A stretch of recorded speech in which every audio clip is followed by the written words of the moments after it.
Hello mga kalitel! At ayan nga, napadalaw sa amin ang aming kalitaw darling na si Meng. At habang nag-aantay at walang magawa sa bahay, naisipan naming magmerienda. Maghanap nga kami ng pares. Dapat talaga magpapares kami dun sa may bandang Bareto. Kaya lang syempre nakainan na namin yun. Kaya ayan, sabi nila mag-i-smoothie daw sila. Tapos bigla namang, pares nga yung hinahanap natin, di ba? Di, yun. Gora kami ngayon sa may manggahan. Pero hindi naman kami umabot ng totaling manggahan. Kasi naghahanap-hanap naman kami. Tsaka pagdating dyan sa part ng Subic, nasa mga gilid-gilid dyan, ang dami ng mga store. Kaya yan. Ayan, nagulat kami. Ito may pares. Piso pares yata to. Ayun, yung ganyan.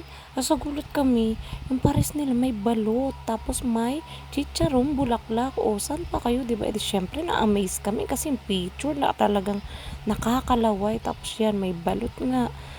Grabe. It's true, and it's legit. Ganun, pak. Tapos, ayan nga, ayan yung in-order ko. Ang tawag dyan is, king.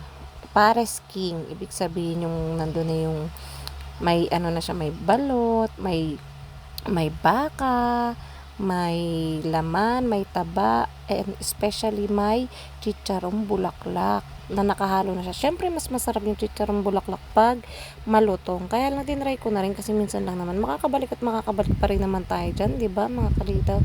Kaya yan, tinry ko muna na nakakababad siya dyan sa may mismong pares. At nang pumunta nga kami dyan mga kalital, medyo busog pa talaga ako, pero grabe dahil sobrang natakam ako sa picture nila. Hindi lang naman sa picture, legit naman yung sarap talaga. Kaya napakain pa rin ako. Tignan nyo, ang dami-dami ko sumubo ng kanin. Ganyan talaga ako kumain mga kalital, yung sunod-sunod yung subo ko ng kanin kaysa sa ulam. Kasi more on kanin talaga ako eh. Sa totoo lang. Nakaka-amaze din yung lugar nila kasi napakalinis, kahit hindi ganun kalaki, apakaganda ng surroundings niya. At ayan nga, nandyan nga kasama nga namin si Little Mika at nagtanong na naman siya kung ano yung kakainin niya. Siyempre may chicharang bulaklak nga, kaya lang si Little Mika nyo, kung kilala nyo talaga siya, ayun yung nakababad or basa yung mga kakainin niya. Minsan kapag basa, pinupunasan pa namin ng tissue yan para lang makain niya. Kaya umorder kami ng chicharon. Meron naman palang chicharon na hindi nakababad agad sa pares, kaya yun yung in-order namin. Tapos yun nga, ang cutie-cutie niya, nagulat kami, nag-order pa ulit yung Kalital Mika natin. Alam nyo naman yung ating Kalital Mika, bihira lang yung kumain, kaya kapag kakain siya, go lang ng go, ibigay lang ang dapat ibigay, dahil minsan lang kumain yung bata na yan, grabe. At saka yan na nga, grabe, ang sarap-sarap talaga ka, mababalik at babalik pa talaga ako dito.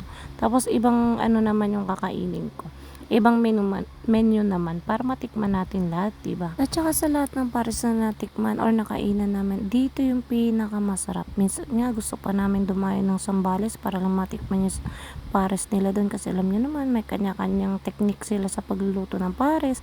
Pasarapan lang talaga, pero this time ito yung pinakamasarap na pares na natikman ko, kasi yung yung sabaw niya hindi ganong nakakauta. Yung iba kasi medyo matamis, plus merong lasa ako na ayoko talaga, yung pinakaayaw ko, kaya hindi na ubos. Pero talaga dyan hindi talaga ako nakakaubos ng pares. Madalas kasi puro laman lang yung ko, yung kinakain ko. Sila Darling Meng kasi, si Darling Meng lalo mahilig yung sa sabaw. Kala mo lagi may pinapadeding bata yun, charot.